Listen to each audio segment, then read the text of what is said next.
अवर 24 news में आपका स्वागत है। लखनऊ के हुसैनाबाद स्थित छोटे इमामबाड़े में आज अंजुमनों और धर्मगुरुओं द्वारा एक जलसे का आयोजन किया गया।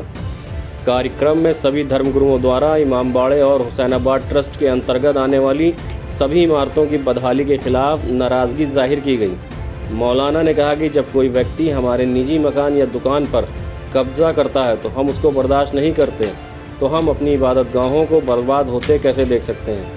जलसे में आए सभी वक्ताओं ने अपने अपने विचार रखे, जिसमें आज़ादारी बोर्ड के जनरल सेक्रेटरी मीसम रिजवी ने कहा कि हम अपनी ऐतिहासिक धरोहर को मिटने नहीं देंगे। इसके लिए जो भी कानूनी कदम उठाया जा सकता है हम उठाएंगे। जलसे को खिताब करते हुए मौलाना कल्बे जवाद ने कहा कि हुसैनाबाद ट्रस्ट हिंदुस्तान का सबसे बड़ा ट्रस्ट है, जिसके पास पैसे की कोई कमी नहीं है। उसके बाद भी ऐतिहासिक धरोहर की बदहाली जस की तस बनी हुई है और इमारतें जर्जर हो रही हैं, परंतु ट्रस्ट द्वारा उस पर कोई ध्यान नहीं दिया जा रहा है। साथ ही हुसैनाबाद ट्रस्ट का एक बड़ा कारनामा यह है कि वो ऐतिहासिक धरोहर और ट्रस्ट की संपत्ति को गलत तरीके से दूसरों के हाथों में बेचा जा रहा है। धर्मगुरुओं और सभी अंजुमनों ने एक साथ हुसैनाबाद ट्रस्ट के द्वारा कराया जा रहे अवैध कब्जे पर नाराजगी जताई। होती थी एक मौलाना थे, उन्होंने आज 20 साल पहले कहा था, अरे फुला मौलाना आपके साथ रहते हैं, जिसकी वजह से हम नहीं आ रहे आपके साथ, वो हट जाए तो हम आ जाएंगे। उनको हटे 20 साल हो गए, वो करीब ही नहीं फटके उसके बाद भी। ये सिर्फ बहानेबाजियाँ और कुछ सिर्फ बहानेबाजियाँ होती हैं। कोई डीएम से जुड़ा हुआ है तो कोई कमिश्नर से जुड़ा हुआ है तो कोई किसी से जुड़ा हुआ है। कुछ हिम्मत नहीं होती किसी के उसके सामने आते ही। जैसे हमारे किसी ने कहा कि सबकी फाइलें खुली हुई हैं, सबकी फाइलें खुली हुई है, एक लफ्ज ही बोलोगे तो तुम्हारी बातें खोद के फेंक दी जाएंगी।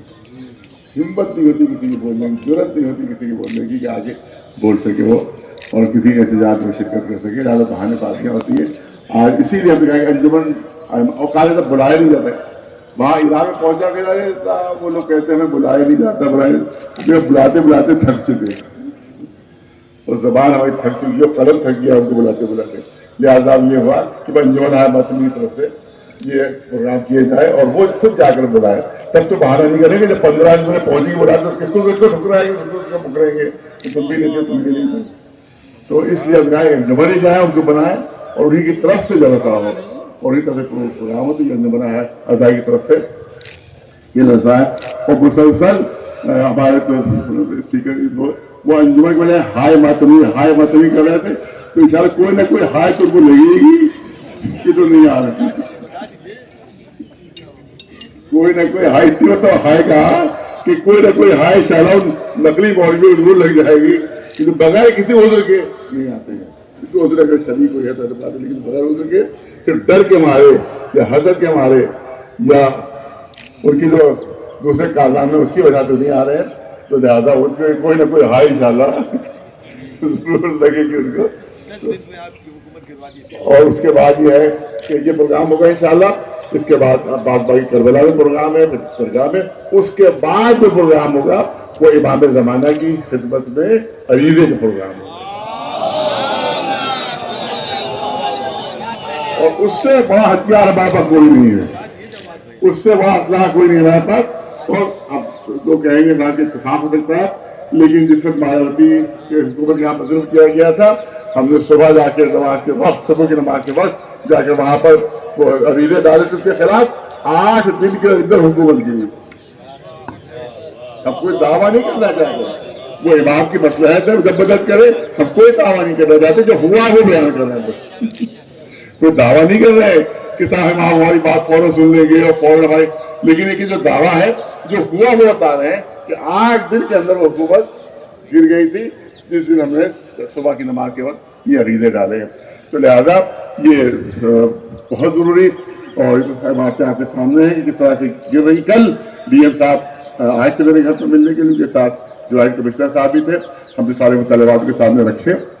हमने कहा कि भाई 18-20 करोड़ की सालाना आमदनी पैसे जा कहाँ रहे हैं, मुझे बताए कहाँ खर्च हो रहे हैं। तो इमारत पर तो एक पैसा नहीं लग रहा है, एक पैसा इमारत पर नहीं लग रहा है। करबला के एक गेट गिर गया था आज 6-7 साल पहले। कुछ हमारे मौलवी गए भी थे और कहा था, मुतालबा किया था डीएम साहब से कि इसको बनवाया जाए, लेकिन आज तक वो मुतालबा उनका पूरा नहीं हुआ। वो गेट उसी तरह से वो गिरा हुआ है। उसी तरह गिरा हुआ है। और वहाँ जो पूरा शीशे धरना की क्या है? आपका किस मजहब से ताल्लुक है? आप किस मजहब से हैं? आप शिया हैं? उसके बाद भी आपको नहीं मालूम क्या धरना? ऐसी बेखबरी से आप जैसे बेखबर बहुत है, इसकी वजह से लुट रहा है आप। मौलाना साहब आपसे ये जानना चाहते हैं कि ये वक्फ बोर्ड बिल को लेकर जो लगातार प्रदर्शन चल रहा है, इसके मामले में आप क्या कहना चाहेंगे? क्या कहें, हम लोग कहते कहते थक चुके हैं। आप लोग पहुँचाते नहीं हमारे पास। ये सारी बेमानियाँ हो रही हैं। आप एक एक दुकान की जो है 50-50 लाख रुपए लिए जाते हैं, उसकी रसीद पलटवाई, तो सब कोई वक्त भी नहीं जा रहा है। सब पेड़ का जो नर्क है अफसरों की, उसी में सब जा रहे हैं। तो और ये आप ये वहाँ पर कबाबिये का एक दुकान बन रही है, 50 लाख रुपए उसके लिए गए वहाँ कबाबिये को। कहाँ गए वो पैसे? किसके पास, किसके पेट में चले गए? किसी तरह से 18 करोड़ रुपए सालाना की आमदनी एकत्रित होती है, एक पैसा खर्च नहीं होता। आप देखिए कि कितनी इमारतें गिर रही हैं हुसैनाबाद ट्रस्ट में, एक भी पैसा खर्च नहीं होता। मौलाना कहीं ना कहीं इसको आज़ादारी रोड कहा जाता था, जिस हिसाब से, उस हिसाब से अब आज़ादारी रोड पे जिस तरीके की हुड़दंग और बवाल दिखता है, उस तरीके से कहीं ना कहीं आज़ादारी को भी ठेस पहुंच रही है इस चीज़ इसके से। ऊपर बोर्ड लगा था, हमें याद है कि इस बोर्ड लगा था कि इस रोड के ऊपर कोई म्यूजिक नहीं बज सकती, कोई म्यूजिक नहीं बज सकती। और आज से तकरीबन 7-8 साल पहले बड़े इमामबाड़े के रूमी के सामने पूरा पंडाल बना हुआ था, जिसमें फिल्म बन रही थी और उसमें म्यूजिक ज़बरदस्त हो रही थी। मैं उस वक्त पहुंचा था और मेरे साथ एक सालिम साहब हमारे हैं, सालिम साहब जो इसके वो हैं शानेवट के, वो पहुंचे थे वहाँ पर। कोई मौलवी नहीं गया था, हम लोग गए थे, जाके उनको रोका था कि आप जो है बिल्कुल ही बंद कीजिए, यहाँ पर ऐसे नहीं हो सकता। उसके बाद फिर हमारे पीछे पीछे कुछ नौजवान पहुँच गए थे, जिन्हें पूरा सब गिरा दिया। अगर हम वहाँ न जाते और इन मौलवियों की तरह घर के अंदर बैठे रहते, तो मनहूस मौलवी घरों में बैठे रहते, उनके बैठे रहते, तो उस दिन अगर वो फिल्म एक बन जाती तो मिसाल कायम होती रहती और फिर मुसलसल फिल्में वहाँ बनती रहती, और जिसकी वजह से इमामबाड़े का तकद्दुस पामाल होता रहता। लेकिन उस दिन हमारे नौजवानों ने ज़बरदस्त काम किया। ऐसे ही हम जज्बा चाहते हैं हर नौजवान में पैदा हो जाए, जो उन नौजवानों में पैदा हुआ था कि जो हमारे पीछे पीछे आए थे और उन्होंने पूरा वहाँ पर ठा लिया था, पूरा गिरा दिया था। ऐसे ही नौजवान हमें चाहिए कि जो इस तरह से आगे बढ़कर वो तमाम बेईमानी को ख़त्म करें। जो वहाँ पर बेपर्दा औरतें इस तरह से आती हैं, नीम बरहना नीम हाफ देख के, वो सब नाच गाने होते हैं और उसको बिल्कुल पर्यटक स्थान में बना दिया गया, तकद्दुस का मरेबा वाले का ख़त्म कर दिया गया। इसी के खिलाफ हम आवाज़ बुलंद कर रहे हैं। और वहाँ की जितनी आमदनी होती है वो सब अफसरों की शराबों में, जुओं में और अय्याशियों बदमाशियों में खर्च होती है। कोई भी नेक काम पर पैसे खर्च नहीं हो रहे हैं। मौलाना कहीं ना कहीं से हुसैनाबाद ट्रस्ट से इनको अनुमति मिल रही है, तभी तो ये जागरूक हो रहे हैं। कोई अभी हमने RTI डाली तो वहाँ पर ADM साहब का बयान आया कि ये प्राइवेट ट्रस्ट है। अरे प्राइवेट ट्रस्ट क्या तुम्हारा अब्बा ने बनाया या दादा ने बनाया है? जो प्राइवेट ट्रस्ट कह रहे हो तो उसको प्राइवेट ट्रस्ट कह रहे हैं। लेकिन RTI से अल्लाह का शुक्र है इनको ऑर्डर हो गया है कि हिसाब पेश करें। ये हमारी कोशिशों से ये कामयाबी मिली है कि RTI कोर्ट से ऑर्डर हुआ कि तुम हिसाब पेश करो। कोई प्राइवेट ट्रस्ट कोई चीज़ नहीं होती, धोखा दे रहे हो तुम। 24 साल से इन्होंने हिसाब नहीं पेश किया है। लेकिन सिर्फ और जो राज फैमिली वाले हैं वो जाके उनको हार पहना के आए, जाके तो बड़े अच्छे काम कर रहे हो। हमारे पैसों से शराब पी रहे हो, नेक काम जो हमारी मेहनत की कमाई आ रही है उससे तुम जुआ खेल रहे हो, बहुत अच्छे काम कर रहे हो। हार डाल के आए सभी मनहूस। मौलाना आज आपसे हम लोग जो बात करना चाह रहे हैं, आज हमारे चैनलों के माध्यम से आप हुसैनाबाद ट्रस्ट के बारे में और सरकार से कोई मांग करना चाहेंगे? देखिए, इससे पहले दौरी से आपने तालाबंदी की थी और उस पर तकरीबन 1 महीने तालाबंदी रही थी। उस पर यहाँ के जो ADM थे पाठक जी, वो अभी हैं, वो अभी जिंदा है और मौजूद है। उन्हीं ने बयान दिया था कि रोज़ाना 5 लाख का नुकसान हो रहा है ट्रस्ट का। एक दिन में 5 लाख बताया था, तो अंदाज़ा कीजिए साल भर में कितनी आमदनी होती है। हिसाब लगा था 18 करोड़ की आमदनी साल में है। वो सब खा जाते हैं सबके सब। ज़्यादा हमारा उससे डिमांड हुई थी, उसी पर तालाबंदी खुली थी कि कमेटी बनाई जाएगी जिसमें इमाम जुमा भी मेंबर होगा उस कमेटी का। उसके अलावा जो शिया अच्छे लोग हैं सब मेंबर होंगे, वो इसकी निगरानी करेंगे यहाँ पर कि कोई बीमारी ना हो। तो आकर पूरे मजमे में कई हज़ार का मजमा था। उस ज़माने में राजशेखर DM साहब थे और नॉर्वी सेक्रेटरी थे, पर्सनल सेक्रेटरी। तो फिर आकर ऐलान किया कि आप तालाबंदी ख़त्म कीजिए, हम कमेटी बनाएंगे। आज तक उस वादे को पूरा नहीं किया गया। जब DM साहब आए थे हमारे घर पर, उनके सामने हमने दोहराया वो कि करप्शन अगर ख़त्म करना चाहते हैं तो आपको शियों की कमेटी बनाने पर ज़रूरी है। है। और अच्छे लोग बने, चमचे ना बने।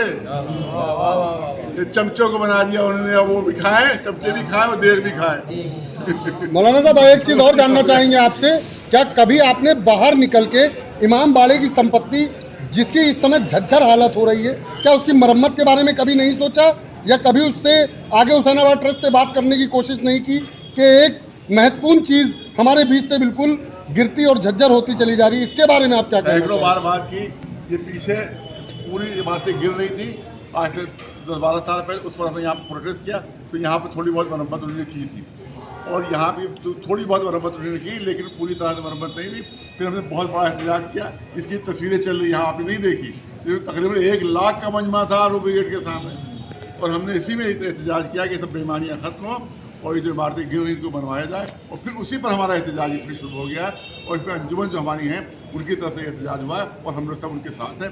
और ये अगर कार्रवाई नहीं हुई तो एहतजाज जो बहुत बड़ी सूरत तैयार करेगा। मौलाना साहब, क्या आगे अगर प्रदर्शन, अगर कोई सुनवाई नहीं हुई तो क्या आगे कोई ये मसला किसी प्रदर्शन के रूप में आएगा? धरना प्रदर्शन होगा अगर बातचीत उन्हें नहीं मानी हमारी, और कमेटी नहीं बनी और अच्छे लोग नहीं आए। कमेटी मतलब नहीं है कि वो किसी अपने चमचे को बना दिए और किसी अपनी कफगीर को बना दिया, नहीं। अच्छे लोग, ईमानदार लोग उसमें आए, उसकी कमेटी बने, वो जांच अपने दरमियान में जांच करे वो, और जो बेईमानियाँ उसको बोले, और आइंदा बेईमानियाँ ना होने दे, इसके लिए कमेटी। अगर उसने नहीं माना तो हमारा प्रदर्शन होगा। एक महत्वपूर्ण आमदनी हो रही है इन दुकानों को लेकर ट्रस्ट की संपत्ति से, क्या उन पैसे से भी इसका जो है निर्माण कार्य नहीं किया जा रहा है? कुछ नहीं, ज़बरदस्ती आमदनी इससे भी, और टिकटों से आमदनी 18 करोड़ सालाने की आमदनी है। आप गारवाड़ी करबला में देखिए, पूरा बक्स शीशे का एक महीने भर जाता है, तकरीबन 2.5-3 लाख आते हैं, लेकिन पूरी इमारतें वहाँ गिर रही हैं। और वहाँ जो मेन इमारत है उसमें क्रैक पड़ा हुआ है पूरा, कोई पैसा खर्च नहीं हो रहा है। सब अपने कहा याशियों बदमाशियों पर खर्च खर्च कर रहे हैं, और जहाँ वो पैसा है वहाँ एक पैसा खर्च नहीं हो रहा। इसी का हमारा आंदोलन है, इसी